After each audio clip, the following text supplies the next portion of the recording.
안녕하십니까? 저는 저보다 먼저 세상을 떠난 자식을 가슴에 묻고 살아가는 60대 후반의 엄마입니다. 이렇게 제 아들의 이야기를 어디에다가 터놓지 않으면 제가 너무 힘들 것 같아 이곳에 사연을 보내게 됐습니다.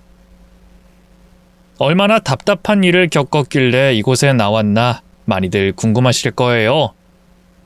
네, 많이 답답한 일을 겪었어요. 그리고 많이 충격적인 이야기이기도 하죠. 어쩌면 제 이야기를 듣고 난 이후에는 사람을 믿는 게 쉽지 않으실 수도 있습니다.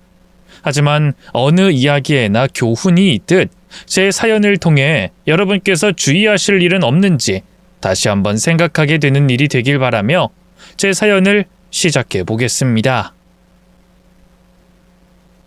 저는 젊은 시절 남편을 일찍 떠나보내고 아들과 단둘이 살아왔습니다.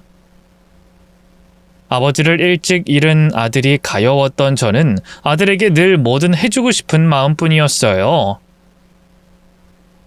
퍼줘도 모자란 게 부모 마음이니 어쩔 수 없겠지만 저는 아들에게 늘 부족한 엄마인 것만 같았죠. 그래도 다행히 아들은 착하고 마음 씀씀이가 깊은 아이였고 저는 그런 아들 덕분에 늘 행복할 수 있었습니다. 그렇게 저희 모자는 서로를 의지하고 보듬으며 살아왔고 늘 아들 걱정을 하던 제 염려와 달리 저희 아들은 큰 문제 없이 잘 자라줬습니다. 어른이 되고 어느새 엄마 품을 떠나게 된 아들은 대학을 우수한 성적으로 졸업했고 회사 생활을 하다가 얼마 뒤 자기 사업을 시작하게 됐어요. 예전부터 워낙 욕심 많고 자기 뜻이 있던 아들이라 전 그런 아들이 걱정스러우면서도 대견스러웠죠. 제가 못난 부모라 물질적으로 도와줄 건 없었지만 늘 아들이 잘 되길 바라며 기도하곤 했었습니다. 그렇게 사업을 시작한 아들은 이전과는 비교할 수 없을 정도로 바빠졌습니다.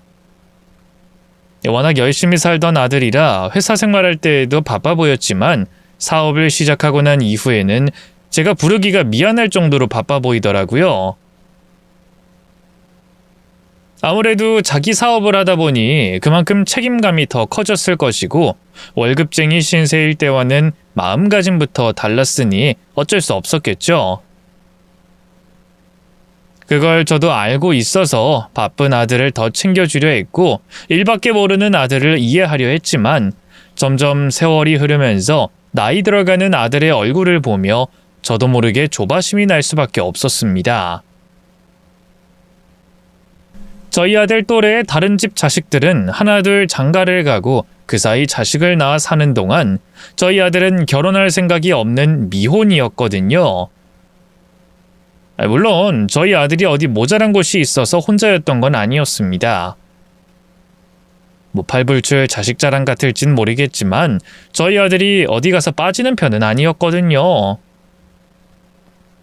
이성들한테 인기도 꽤 있었고 사업하고 바쁜 와중에도 만나는 여자친구들이 몇 있다는 건 알고 있었죠. 아들이 저에게 미주알 고주알 다 말하는 성격이 아니라서 자세한 사정은 모르지만 그 중에 몇몇은 저희 아들과 결혼하고 싶어하는 여자들도 있었던 걸로 알고 있었어요. 하지만 저희 아들은 결혼 생각이 전혀 없는 사람처럼 결혼을 미루더라고요. 승용아, 근데 너 아직도 결혼 생각 없니? 너도 이제 30이 넘었는데 슬슬 결혼해서 가정도 꾸리고 그래야 하지 않겠어? 아니 너 좋다는 여자가 없는 것도 아닌데 왜 여태 결혼 소식이 없니? 엄마, 저 아직 결혼할 생각 없어요. 제가 어디 지금 결혼할 만한 상황인가요? 열심히 하곤 있지만 아직 업계에서 제대로 자리 잡은 것도 아니고 당장 내일 잘못돼도 이상한 게 없는 회사 사정인데 전 지금보다 더 나은 회사를 만들고 싶어요. 그래서 지금 당장은 일에만 전념하고 싶고요. 아니 너 바쁜 거야. 나도 알지. 근데 아무리 바빠도 결혼은 해야지. 오히려 결혼해서 집사람한테 내조받고 그러는 게 사업에도 더 도움되지 않겠니? 엄마는 그렇게 생각하실지 모르겠지만 요샌 옛날이랑 달라요. 예전엔 남자들이 나가서 돈 벌어오고 여자들이 살림하는 세상이지만 요즘 여자들은 안 그렇잖아요. 다 자기 인생이 있고 자기 뜻이 있을 텐데 제게 다 맞춰주고 희생해 주려는 여자가 어디 있겠어요. 그렇다고 제가 일방적으로 희생만 바랄 수도 없고요. 그런 상황에 결혼이라니 저한텐 사치죠. 그러니까 제가 결혼 생각 있을 때까지 조금만 기다려주세요. 사업에 열심이었던 아들은 사업을 어느 정도 안정적인 궤도에 올려놓고 싶어서 그전까진 결혼의 뜻이 없다고 했습니다. 그런 아들의 말을 저도 이해하긴 했지만 이해와는 별개로 걱정이 드는 건 어쩔 수 없는 일이었어요. 사업이 언제 궤도에 오를지도 모르고 아들의 생각만큼 되려나 확신도 할 수 없었으니까요. 그때가 언제일지 확실하지도 않은데 언제까지 기다려야만 한다는 건가? 그럼 그 사이에 여자들은 지쳐서 떠나버릴 텐데. 그러다 저희 아들 혼자 나이만 먹어 영영 노총각으로 살아야 하는 건 아닌가 싶었죠. 그런 제 염려대로 아들은 30 중반이 넘도록 결혼하지 않았고 저는 혼자 사는 노총각 아들을 걱정할 수밖에 없었습니다. 그렇게 아들의 고집을 꺾지도 못하고 전전긍긍하던 어느 날 갑자기 아들이 부쩍 달라 보이기 시작했어요. 무슨 일이 있는지 전에 없이 얼굴에 광이 나고 옷차림도 왠지 모르게 세련돼 보이고 깔끔하게 변하기 시작하더라고요. 원래는 바쁘다고 쇼핑할 시간도 없는 건지 간신히 체면 차릴 정도로만 챙겨 입고 늘 멋없이 비슷한 옷차림이었거든요. 거기다 겉모습뿐만 아니라 아들이 혼자 살고 있는 집안 분위기도 달라져 보였습니다. 혼자 사는 아들 챙겨주려 집에 가끔 찾아가곤 했는데 언젠가부터 제가 해준 적 없는 반찬들로 냉장고가 채워져 있고 집이 광이 날 정도로 깨끗해진 모습에 깜짝 놀랄 수밖에 없었어요. 보통 혼자 사는 아들들 집이 다 비슷하게 저희 아들 집도 원래 그렇지 않았거든요. 워낙 바쁘기도 하고 무던한 성격이라 그런지 제가 챙겨주지 않으면 그저 그런 대로 사는 아이였는데 그런 아들의 집이 눈에 띄게 깔끔하게 변한 걸 보고 전 아무래도 누군가 다른 여자의 솜씨이구나 싶었어요. 그래서 아들에게 슬쩍 물어봤더니 역시나 만나는 사람이 있다고 하더라고요. 너 혹시 요즘 만나는 사람 있니? 어떻게 하셨어요? 정말이야? 아니 정말 만나는 사람이 있어? 어쩐지 너 요즘 하고 다니는 것도 그렇고 왠지 달라 보이더라. 제가 그랬어요? 아이 그럼 여자친구가 잘 챙겨주니? 네, 그렇죠. 잘 챙겨주는 편인 것 같아요. 그래? 어떻게 잘해주길래? 그럼 집 청소랑 반찬도 그 아가씨가 다 해준 거야? 네, 종종 와서 그러더라고요. 하지 말라고 그러는데도 자꾸 챙겨주니까 고맙죠. 안 그래도 내가 다 큰 아들 집에 자주 드나드는 게 뭐해서 여러모로 걱정이었는데 그렇게 잘 챙겨준다니 다행이다. 근데 뭐하는 아가씨인데 그렇게 널 잘 챙겨? 뭐하는 사람이니? 그냥 평범하게 회사 다녀요. 무슨 회사 다니는데? 나 있냐 치고? 뭘 그렇게 물어보세요. 나중에 말씀드릴게요. 한동안 연애한다는 소식도 없길래 답답했지만 괜히 캐물으면 아들이 스트레스 받아 할까 참고 있었는데 만나는 사람이 있다고 하니 저도 궁금할 수밖에 없었어요. 그래서 궁금한 마음에 이것저것 물어보니 아들은 왠지 말을 아꼈고 그 중에서도 유독 나이 얘기는 피하려고 하는 것 같더라고요. 계속 캐물으니 힘들게 얘기를 꺼내는데 알고 보니 여자친구가 아들보다 나이가 많은 겁니다.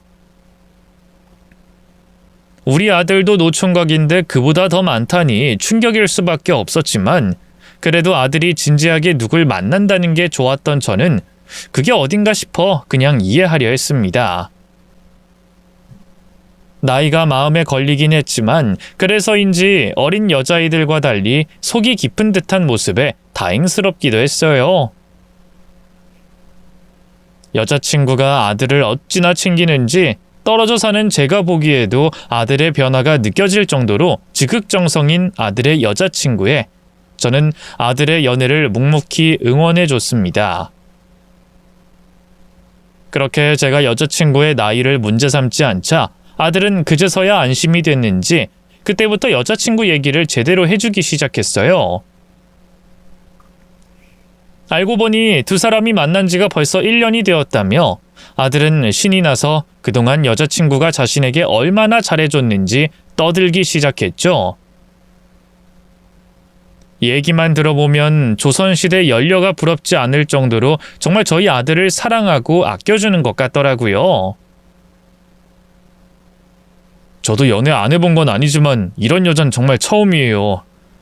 저를 얼마나 챙겨주는지 가끔은 너무 자기를 안 챙겨서 걱정일 정도라니까요. 거기다 말뿐만 아니라 행동으로도 제가 제일 소중하다는 걸 자꾸 보여주니까 늘 고맙고 미안하기만 하죠. 저는 해주는 것 없이 받기만 하거든요. 진짜 이런 여자 어디 없어요. 엄마도 만나보시면 분명 좋아하실 거예요. 그렇게 제 앞에 여자친구 자랑을 늘어놓던 아들은 얼마 뒤 결혼 이야기까지 꺼냈었습니다. 그 말에 저도 하루빨리 아들의 여자친구를 만나보고 싶었죠. 저야말로 아들이 더 늦기 전에 장가를 가길 바랬으니까요.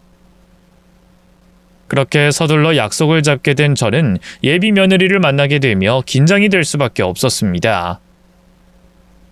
중요한 첫 만남 자리이다 보니 걱정도 많고 어찌나 떨리는지 말을 더듬을까 걱정일 정도였어요. 그런데 참 이상하게도 그 아이는 별로 긴장한 기색이 없어 보이더라고요. 동네 아줌마를 만난 것처럼 가볍게 인사를 건네며 말도 곧잘하는데 처음엔 그냥 성격이 그런 건가 싶었지만 얘기를 하면 할수록 이상한 모습을 보게 됐죠. 보통은 시어머니에게 잘 보이려 애를 쓸 텐데 그런 것도 없고 예비 시어머니인 나를 어려워하긴커녕 아예 관심이 없어 보이더라고요. 그런데 그런 모습과 달리 저희 아들에게는 눈 한 번 떼지 않고 지극정성인 겁니다. 생각지 못한 예비 며느리의 태도가 당황스러웠지만 부모 입장에서는 아들을 챙겨주는 게 마냥 고마웠죠. 그렇게 저는 아들을 대하는 며느리의 모습 하나만을 보고 두 사람을 결혼시켰고 결혼한 아이들은 다행히도 잘 사는 것처럼 보였습니다. 시간이 지나도 저희 아들을 향한 며느리의 순애보는 여전했고 아들도 별 문제 없어 보였어요. 물론 결혼 전에도 그랬던 것처럼 여전히 제게는 무관심하고 대접 한번 제대로 하는 게 없는 며느리였지만 전 그저 제 아들 잘 챙겨주는 것만으로 만족했죠. 정말 아들에게 얼마나 잘하는지 제가 따로 걱정하거나 입 뻥끗할 일이 없을 정도로 저희 아들 내조를 해주더라고요. 그런 걸 보면 며느리가 사업하는 저희 아들에겐 천생연분인 듯 싶었습니다. 그래서 저는 그걸로 만족하며 며느리를 꽤나 마음에 들어 했습니다. 그러다 정말 마른 하늘에 날벼락 같은 비보를 듣게 됐어요. 제 아들이 교통사고로 사망했다는 비보였죠. 아들의 신원 확인을 위해 병원으로 와달라는 경찰에 전화해 소리를 지르며 그럴 일 없다고 했습니다.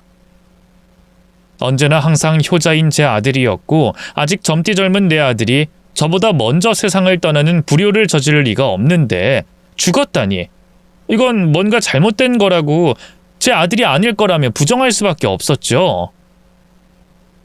그러자 경찰도 자식의 죽음을 부모에게 알리는 게 힘들었는지 죄송하다는 말만 계속 되뇌었습니다. 그리곤 제 아들을 차가운 영안실에 계속 둘 순 없지 않냐며 저에게 신원 확인을 위해 꼭 와달라고 사정했어요. 이젠 저도 억지를 부릴 때가 아니라고 생각했습니다. 경찰이 저에게 그렇게까지 하는 걸 보면 차가운 영안실에 누워있는 사람이 제 아들일 수도 있다고 생각했죠. 그래도 혹시나 싶어 아들에게 전화를 걸어보려고 했습니다. 100만 분의 1, 1000만 분의 1, 무한대 1의 확률로 병원에 있는 시신이 제 아들이 아니기를, 경찰이 착각하는 거기를 간절히 바라면서 말이죠. 그렇게 아들에게 전화를 걸기 위해 열어본 휴대폰에는 아들이 제게 보낸 문자 한 통이 와 있었습니다. 앞뒤 설명 없이 며느리가 수상하다는 내용만 있는 문자였죠. 문자가 온 시간을 봐서는 바로 몇 시간 전이었으니 만약 병원에 있는 시신이 제 아들이 맞다면 아들이 죽기 전 마지막으로 남긴 문자였습니다. 하지만 아직 그 시신이 제 아들의 시신이라는 걸 확인하지 않은 상황에서 아들이 실수로 보냈을 문자를 섣불리 판단하고 의심할 수는 없었어요. 우선 연락되지 않은 아들이 병원에 있다는 시신인지 확인해야 했습니다. 병원을 찾아가야 했죠. 병원에 도착해서는 간호사 안내를 받아 경찰관을 만났어요. 그리고 의사 선생님, 경찰관과 함께 영안실로 가 시신을 확인했습니다. 제 분신과도 같은 아들이 차가운 영안실 안에 있었죠. 아들의 얼굴을 보자마자 바닥에 주저앉아 대성통곡을 했습니다. 어째서 제 아들에게 이러한 일이 생겼나 싶어 하늘이 원망스러웠어요.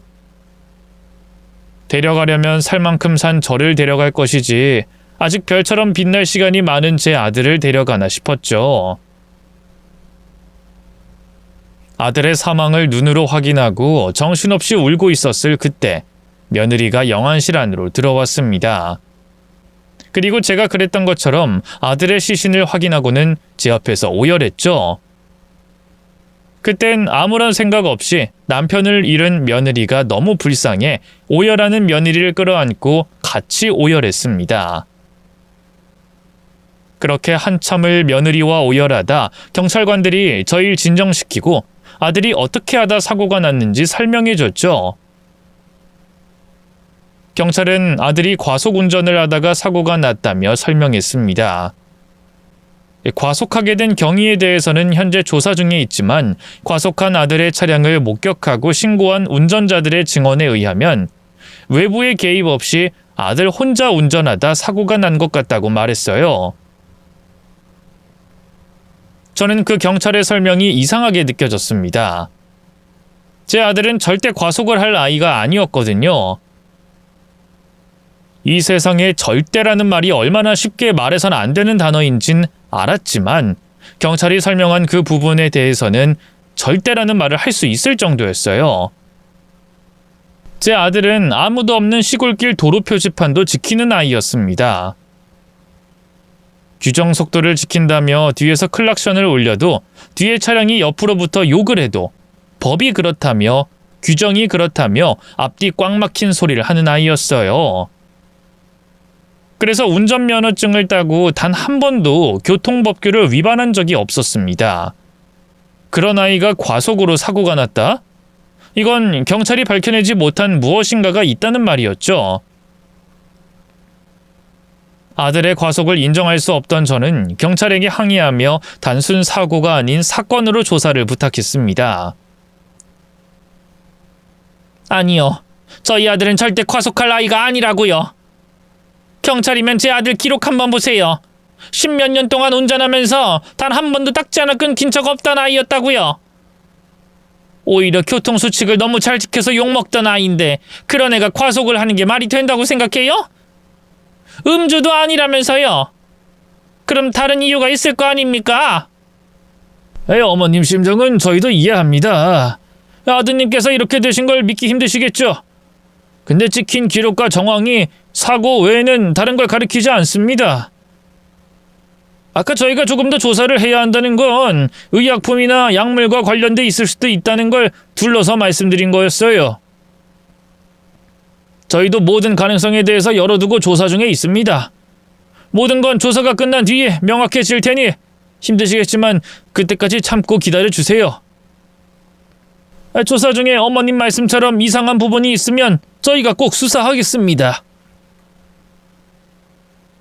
경찰은 모든 가능성을 열어둔다고 했지만 제가 느끼기엔 아들의 과속으로 결론 짓고 조사를 하겠다는 걸로 느껴졌어요. 저로서는 인정할 수 없었죠. 그러자 경찰은 저에게 아들의 사고 영상이 찍힌 도로 CCTV를 저에게 보여줬습니다. 그리고 아들의 과속을 목격한 도로 위 운전자들이 신고한 내용까지 보여줬죠. 제가 보기에도 아들의 과속이 분명했기에 더 이상 다른 말을 할 수가 없었어요. 제 아들 일이라고 억지를 부린 것 같아 경찰분들에게 죄송했죠. 결국 아들의 과속으로 인한 인명사고로 인정하고 아들의 장례를 치르게 됐어요. 그런데 아들의 사고를 인정하고 장례를 치르기로 마음먹은 순간 며느리가 이상하다는 걸 느끼게 됐습니다. 며느리 역시 평소 아들이 얼마나 교통수칙을 잘 지키고 안전운전하는지 알고 있는데 사고에 대해서 어떤 의문점도 품지 않았고 아무 말도 하지 않았거든요. 아들의 사고를 인정하고 빠르게 받아들이고 있었습니다. 그러다 보니 아들이 사고가 나기 전 제게 마지막으로 보낸 그 문자가 마음에 걸릴 수밖에 없었어요. 며느리가 수상하다는 그 문자 내용을 숨기게 됐죠. 그때부터 며느리의 모습을 유심히 지켜보며 아들의 장례식을 치르게 됐습니다. 그리고 다시 한번 며느리에 대한 의심을 품게 되는 장면을 직접 목격하게 됐어요. 아들의 장례식장에서 큰 슬픔에 빠져 보였던 며느리가 우는 척만 하고 있었지 정작 눈에서는 눈물이 흐르지 않고 있었거든요. 그런데 눈물이 나오지 않는 거야 이해할 수도 있었습니다. 너무 울면 왜 눈물이 마른다고 하잖아요. 며느리가 혼자 있었을 때 얼마나 많은 눈물을 흘렸는지는 알 수 없었기 때문에 고작 눈물 없이 입으로만 엉엉 운다고 해서 의심할 순 없었어요. 하지만 며느린 눈물만 안 흘렸던 것이 아니었습니다. 많은 조문객들 앞에서는 남편을 잃어 시리에 빠진 아내의 모습이었지만 조문객들에게 등을 돌린 순간 표정이 싹 바뀌는 모습을 보게 됐거든요. 마치 반전 영화의 주인공처럼 얼굴 표정이 변한 며느리의 모습을 보며 아들이 보낸 문자가 자신의 죽음을 예견하고 제게 도움을 요청한 문자일 수도 있다고 생각했습니다. 그게 아니더라도 분명 아들의 죽음에 며느리가 관련이 있다고 생각했죠. 그렇다면 제가 가만히 있을 순 없었어요. 아들이 말한 며느리의 수상한 점을 제가 확인해 봐야 했습니다. 그래야 아들의 죽음을 온전히 받아들일 수 있었으니까요. 이후 저는 며느리의 뒤를 캐게 됐죠. 그런데 며느리의 뒤를 캐는 것부터 난관에 부딪혔습니다. 보통 이름과 생년월일 그리고 어렸을 적 지냈던 고향을 알면 전부는 아니더라도 그 사람을 기억하는 사람은 한 명 정도 만날 수 있잖아요. 그런데 어디에서도 며느리를 기억하는 사람을 찾을 수 없었어요.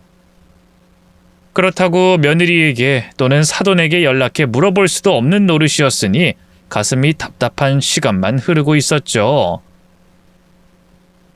결국 저는 아들의 친구들을 직접 찾아다니기 시작했습니다. 그리고 혹시 아들에게서 며느리에 대한 이야기를 들은 적은 없는지 묻게 됐죠. 어떠한 단서라도 찾기 위해서 말입니다. 그러다 결정적인 이야기를 듣게 됐어요. 아들이 친구에게 며느리에 대한 이야기를 한 적이 있다고 하더라고요. 아, 그러고 보니까 승용이가 말한 게 있었어요. 좀 뚱딴지 같은 소리였는데 만약에 제 아내가 이름부터 자라온 환경까지 속였다면 어떻겠냐고 묻더라고요. 그래서 그게 무슨 말이냐고 물으니까 재수씨가 자기에게 숨긴 부분이 있었다고 하더라고요. 재수씨 이름이 어릴 때와 다르다고 했고 자기한테 말한 고향과 출신 학교도 달랐다면서 말이죠. 나름의 이유가 있어서 숨겼다고는 하는데 그걸 서운해하는 게 맞는지 아니면 서운해하는 자기가 쪼잔한 건지 묻더라고요. 그래? 그럼 혹시 우리 승용이가 우리 며느리 어릴 때 이름을 말하디? 달랐다는 고향과 학교도? 네, 말하긴 했는데 그 술자리에서 하던 이야기였고 승용이가 느끼는 감정이 중요했던 거지 재수씨에 대한 게 중요했던 상황은 아니라 기억이 좀... 꼭 정확하진 않아도 돼. 그때 들었음직한 말이면 뭐든 해줘. 이름이 좀 옛날식 이름이었는데. 순이요. 최순희. 이름은 분명히 확실해요. 그때 순이냐 순희냐 제가 물어보면서 확인했거든요. 그리고 동네는 서천이었나 서산이었나 그쪽이었던 것 같은데. 정확하게는 기억이 안 나네요. 그런데 죄송한데 뭐 때문에 그러세요? 혹시 승용이와 관련된 일인가요? 딱 한 명이었습니다. 아들이 며느리에 대한 이야기를 한 친구가 말이죠. 개명 전 이름과 너무 광범위한 주소지였지만 며느리의 과거에 대해 아무런 단서도 없던 저에게는 하늘에서 내려온 한 줄기 동아줄 같았죠. 저는 그 동아줄을 절대 놓치지 않기 위해 곧장 서산과 서천을 향했습니다. 그리고 달랑 며느리의 개명 전 이름만 가진 채 이쑤시듯 그 큰 도시를 들쑤시고 다녔어요. 그러다 그곳에서 엄청난 이야기를 듣게 됐습니다. 처음 찾게 된 동네에서 며느리의 전 남편이 지내고 있다는 걸 듣게 된 거죠. 그 정보를 알려준 분께 사정사정을 했고 며느리의 전 남편이라는 사람과 만날 수 있었어요. 그런데 그 전 남편의 반응이 좀 이상했습니다. 제 입에서 며느리의 개명 전 이름이 나오자 손사래를 치며 황급히 자리를 떠나려고 했거든요. 근데 무슨 일 때문에 저 찾으셨다고 했죠? 네. 그 최서연이라는 여자 아시죠? 최서연은 개명한 이름이고 개명 전 이름은 최순희인데 제가 듣기론 두 사람이 결혼을... 됐습니다. 저 그 여자랑 다 끝났어요. 다 끝났고 아무런 관계도 없는 사람이라고요. 그러니까 그 여자 관련으로 연락하지 마세요. 그 여자에 대해서 아무것도 모르고 알고 싶지도 않으니까 연락하지 마시라고요. 남잔 제 입에서 다른 말이 나오기 전에 자리를 박차고 일어나 밖으로 나갔어요. 제가 붙잡을 사이도 없었을 만큼 갑자기 말이죠. 그런데 남자를 그렇게 떠나보낼 수 없었습니다. 저에겐 며느리의 과거와 유일하게 연결되었던 사람이니까요. 저는 밖으로 나간 남자를 겨우 따라가서는 양손으로 남자의 손을 붙잡고 저와 며느리의 관계를 이야기하며 간절하게 부탁했습니다. 그러자 제 손을 뿌리치려던 남자가 머뭇거리더니 다시 자리로 돌아갔죠. 그리고 놀라운 이야기를 저에게 전해줬어요. 조금 전의 행동은 제가 죄송하게 됐습니다. 어떤 일로 절 찾아오셨는지 모르는 상황에 최순이 그 여자 이름을 듣게 되니 너무 놀라서요. 그 여자와 어떤 관계인지 알았다면 그런 신뢰를 범하진 않았을 텐데 정말 죄송합니다. 아니에요. 괜찮아요. 근데 전 부인 이름만 듣고도 그렇게 반응하셨는데 제가 시어머니라는 말엔 어떻게 자리해 주셨어요?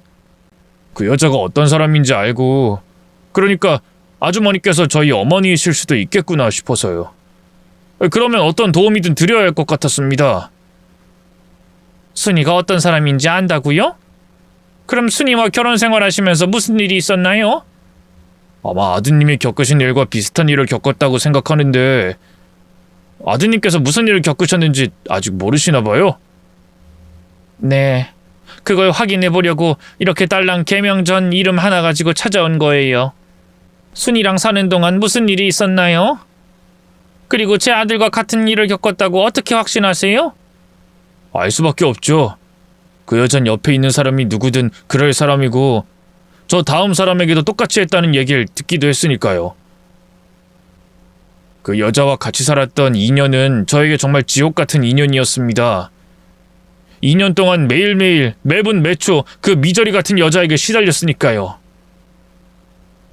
그 여자 자기가 좋아하는 남자한테 집착이 엄청 심해요. 보통 이런 말 하면 복에 겨운 소리 한다고 생각하는 사람이 많은데 보통의 사람들이 생각하는 집착 이상의 집착을 보인다고요. 정상적인 생활을 할 수 없을 정도로 말이죠. 물론 저도 처음엔 그 여자가 절 너무 사랑해서 그런다고 생각했어요. 그리고 정신적으로 애정결핍 같은 게 있다고 생각해서 조금 더 신경 써줬고요. 그런데 아니더라고요. 정말 단순히 집착이 심한 거였어요. 제가 아무리 신경을 써주고 배려해주고 사랑해줘도 사람 순도법식에 집착했죠. 회사에 있는 절 못 믿어서 따라다니기도 했고 사람을 고용해서 제 뒤도 밟았어요.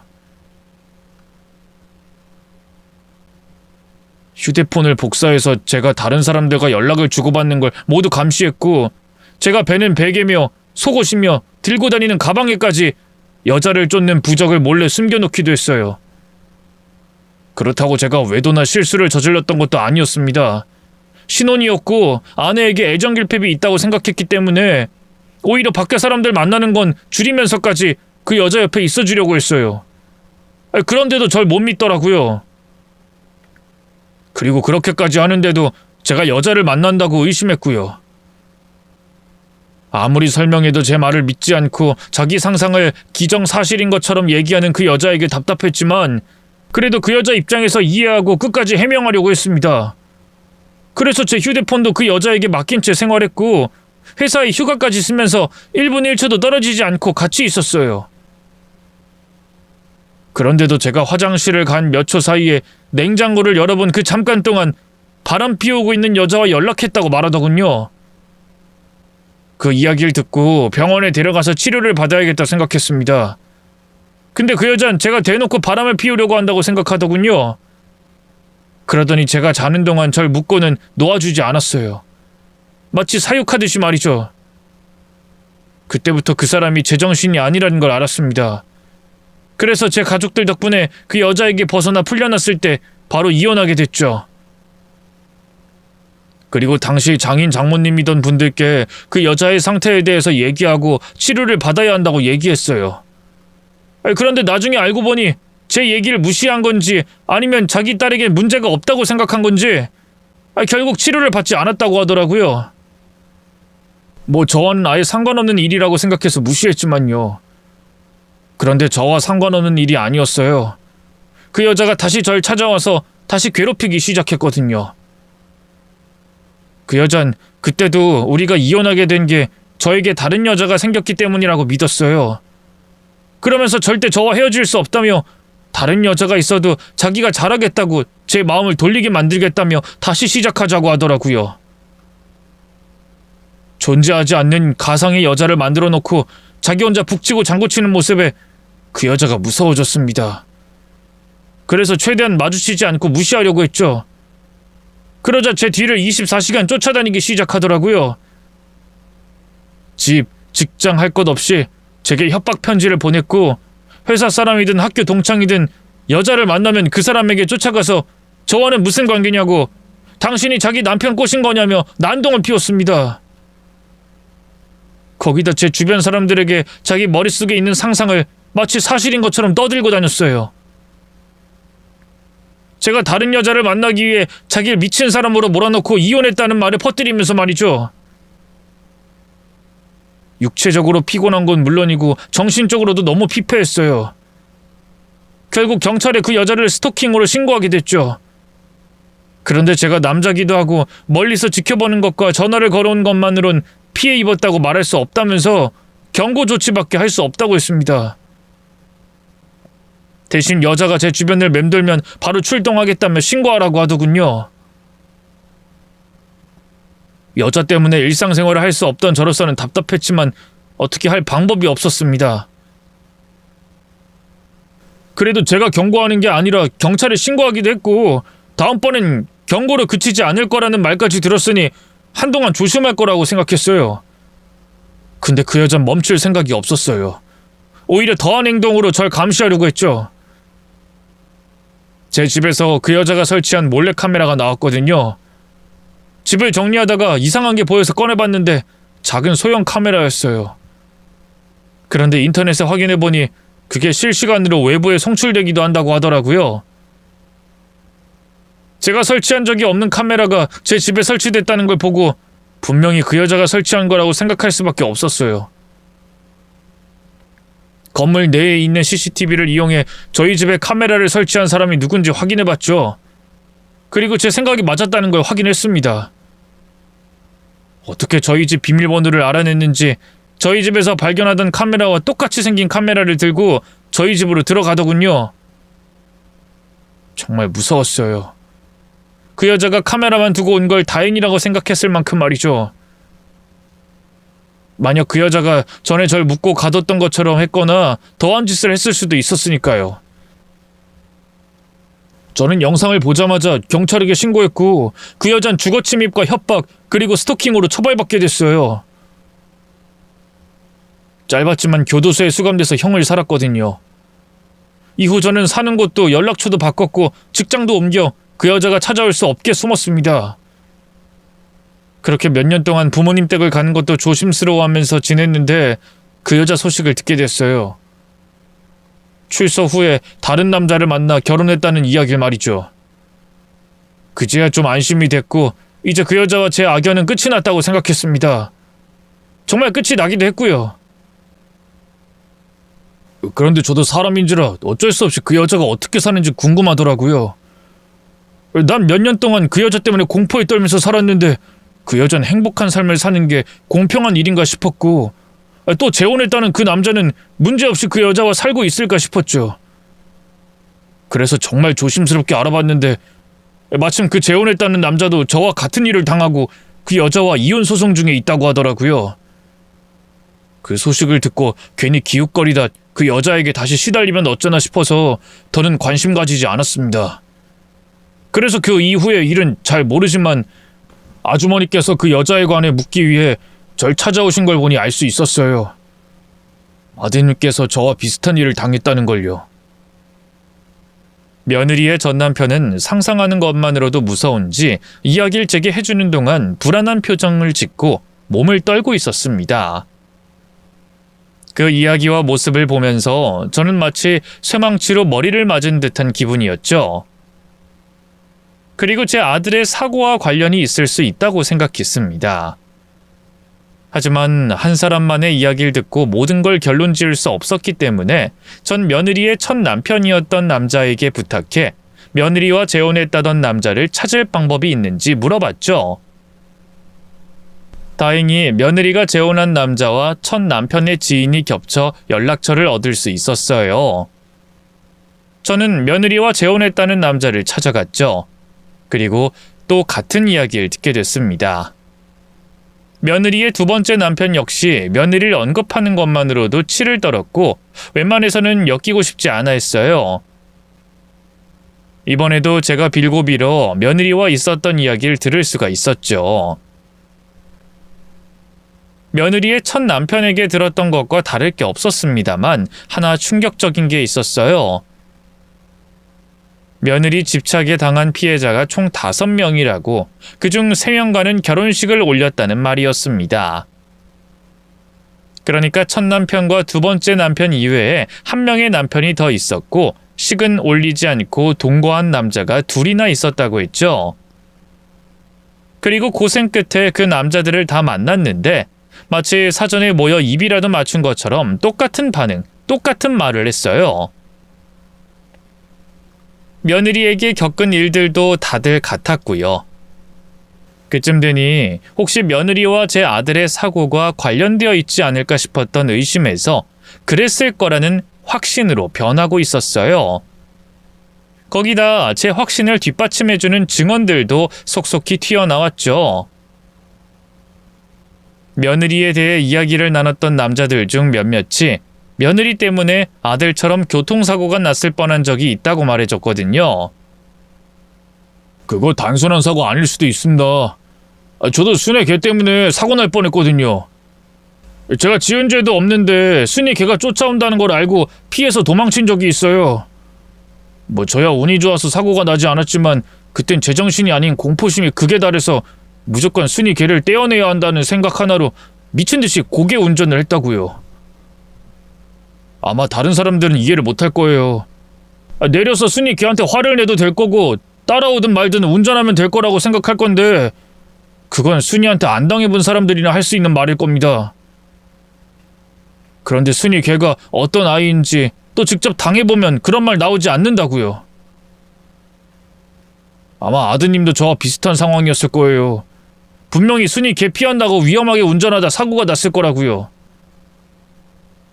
한 명에게만 그런 말을 들어도 수상할 텐데 2명, 3명에게 듣게 되니 제 아들의 사고가 어떻게 하다가 벌어진 건지 상상이 들었습니다.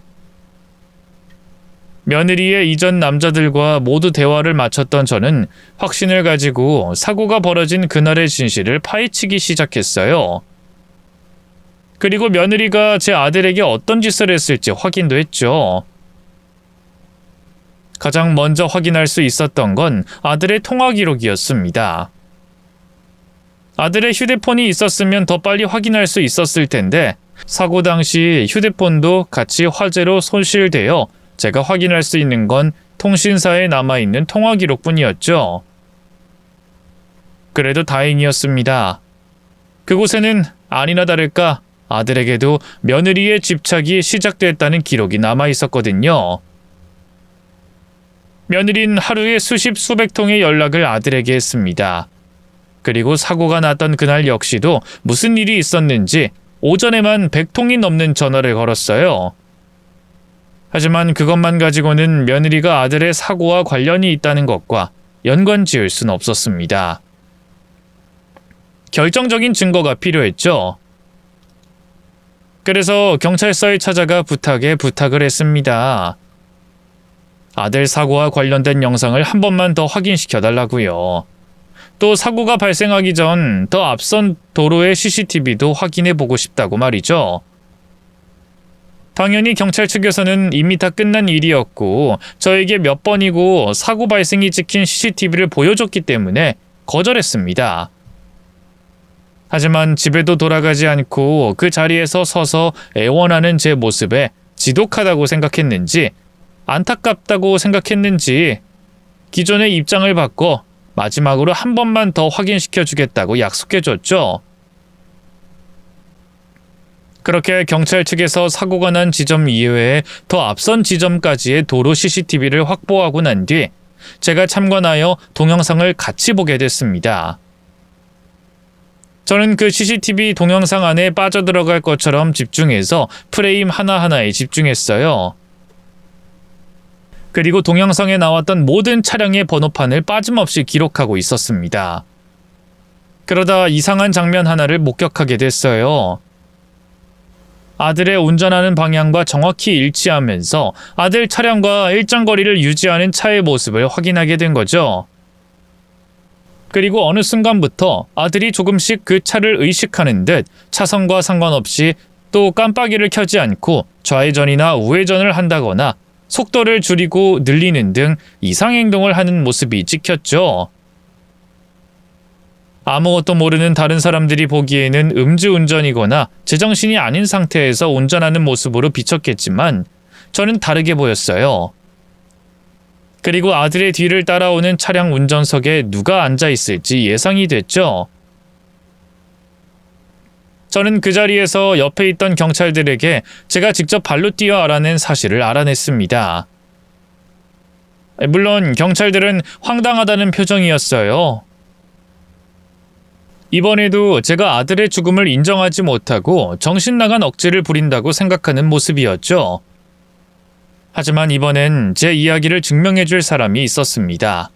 그것도 제 아들과 똑같은 피해와 괴롭힘을 당한 5명의 증인이 말이죠. 저는 며느리의 이전 남자들과 일일이 통화를 연결해주며 제 의심이 허황되지 않았음을 직접 확인시켜줬습니다. 그러자 경찰들도 며느리에 대한 의구심이 생기기 시작한 듯 보였어요. 며느리의 전과 기록을 확인하고 난 뒤 제가 없는 곳에서 상의하는 모습이었죠. 그리고 제 노력이 헛되지 않았는지 동영상 속 아들의 차량 뒤에 있던 차를 확인해 보겠다고 했습니다. 동영상 속 차량에 대해선 확인을 해보겠습니다. 근데 직접 보셨다시피 동영상 속 해당 차량이 아드님에게 직접적인 위협을 한 것도 아니고 단순 이동하는 방향이 같을 수 있어서 아드님 사고와 관련이 있다곤 할 수 없습니다. 다만 여러 가능성에 관해서 확인해 보고자 하는 거죠. 그러니 조금 전 저희에게 말씀하신 며느리분의 의심은 마음속 의심으로만 가지고 계셔주세요. 제가 입방정을 떨어 며느리가 증거를 없앨까봐 그러시는 거죠? 그러는 거라면 저 절대 겉으로 표 안 낼 테니 걱정하지 마세요. 그리고 혹시나 조사하는데 제게 필요한 게 있으시면 언제든 연락해 주시고요. 밤이든 새벽이든 상관없습니다. 제발 우리 아들 억울하지 않게만 해주세요. 단순 사고사에서 사건일지도 모른다는 경찰의 태도만으로 저는 만족했습니다. 저도 제가 할 수 있는 모든 건 다 했으니 그 다음은 경찰에게 모든 걸 맡기는 수밖에 없었죠. 그런데 놀라운 결과가 나왔어요.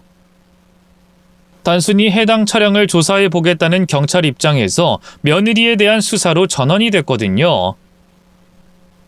아들의 차량을 따라왔던 그 차는 제가 예상했던 것처럼 며느리가 빌린 렌터카였습니다. 그 사실을 알게 된 경찰은 아들과 며느리 사이에 무슨 일이 있었고 어떤 대화를 나눴는지 그 증거를 확보하려고 했었고, 그 결과 아들의 회사 컴퓨터에 남아있던 PC용 톡의 내용을 확보했다고 했어요. 아들이 며느리에게 시달린 내용들 전부 다 있었다고 했죠. 그리고 아들이 경찰에 며느리를 신고한 적도 있었습니다. 물론 심각한 내용은 아니라 경찰분들이 현장에 출동 후 바로 돌아갔지만 남아있는 기록에는 며느리가 아들에게 외도한 걸 사실대로 밝히라며 욕설하고 난동을 부렸다고 적혀 있었습니다. 제가 며느리의 이전 남자들에게 들었던 내용과 같은 내용이었죠. 그렇게 아들에게 엄청난 양의 전화와 문자를 보낸 기록, 또 톡으로 아들을 의심하고 겁박한 내용, 마지막으로 출동 기록에 남아있는 기록과 사고 당시 아들의 뒤를 따라다닌 장면으로 인해 며느리는 경찰 조사를 받았습니다. 조사가 시작되고 며느리 휴대폰에서는 아들의 톡에서 확인했던 내용보다 더 지독하고 잔인할 만큼의 집착을 한 내용이 쏟아져 나왔고요. 그 경찰 수사를 토대로 검찰은 며느리를 가정폭력 범죄의 처벌 등에 관한 특례법 위반과 스토킹 처벌법으로 형사 기소했습니다. 하지만 며느리는 인정하지 않았어요. 자신은 남편의 사고와 직접적인 연관이 없고 남편에게 잦은 연락과 뒤를 쫓아다닌 건 남편이 자신 몰래 외도를 하고 있었단 이유라면서 말이죠. 어머님, 제가 그 얘기 어떻게 했는지 다 아시잖아요. 그런데 제가 그 사람을 스토킹했다는 게 말이나 돼요? 아내가 남편 뒷바라지에 열심이면 전부 스토킹한 걸로 되는 거예요? 근데 어떻게 저를 의심하실 수 있으세요? 경찰에게 저 수사하라고 시키신 게 어머님이라면서요? 제가 어머님께는 못해도 그 사람한테는 얼마나 정성을 다했는데, 제 온 몸과 마음을 바쳐서 사랑했는데 어떻게 저에게 이런 치욕을... 제가 그이에게 연락 자주 했다는 것과 사고 난 그날 쫓아다녔다는 건 인정하겠는데요. 그럼 남편이 바람 피우고 있는데 가만히 있어요? 만나고 있는 년이 어떤 년인지 다신 내 남편에게 꼬리치지 못하게 만들려면 제가 그의 뒤를 쫓는 수밖에 없잖아요. 그날도 그래서 그의 뒤를 쫓았던 거예요. 그렇다고 제가 무리해서 그의 뒤를 쫓은 것도 아니고 중간에 그이가 어디 갔는지도 몰랐다니까요? 이런 말하면 제 가슴도 찢어지지만 그이가 혼자 사고 난 거예요. 저는 사고가 난 곳과 한참 멀리 떨어져 있었고요. 저 정말 억울해요. 어머님께서 제 진심 알아주시고 판사님께 선처해달라는 탄원서 좀 써주세요. 네? 네 입에서 어떻게 억울하다는 말이 나와? 네가 우리 아들을 얼마나 괴롭혔는지 그동안의 네 악행이 전부 다 밝혀졌는데, 사람이 노이로제 걸릴 만큼 괴롭혀놓고 온 몸과 마음을 바쳐서 사랑했다고? 그게 사랑이야? 있지도 않는 여자 만들고 너 이외에 다른 여자는 가까이 하지 않은 우리 아들을 그렇게 괴롭힌 게 사랑이냐고? 너 우리 아들 뒷바라지 했던 거 네 만족에 했던 거잖아. 우리 아들 네 옆에 둬야 안심이 되니까 그러기 위해서 했던 거잖아. 그리고 혼자서 사고가 나? 네가 뒤쫓는 걸 보고 정신 나가서 도망치다가 사고가 났는데 네가 그 현장에 없었다고, 멀리 떨어져 있었다고 너와 상관이 없는 일이야? 네가 사고의 원인 제공을 만들어 놓고 사람을 공포에 휩싸이게 만들어 놓고 나 판사님께 탄원서 쓸 거다. 너 같은 여자 이 세상에서 분리시켜 놔야 한다고. 우리 아들의 억울한 죽음 그 한을 풀어달라고 탄원서 쓸 거야. 그러니 내가 탄원서 쓸 걱정은 하지 마라. 뭐? 이 늙은 여자가 미쳤나? 지금 뭐라고 하는 거야? 내가 피해자라고. 당신 아들이 바람 피워서 내가 얼마나 소갈이란 줄 알아?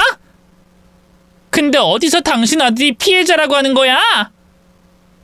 나 그 사람이 다른 여자를 만나도 다시 내게 돌아오기만 하면 용서하려고 했던 사람이야. 근데 내가 누굴 괴롭혀?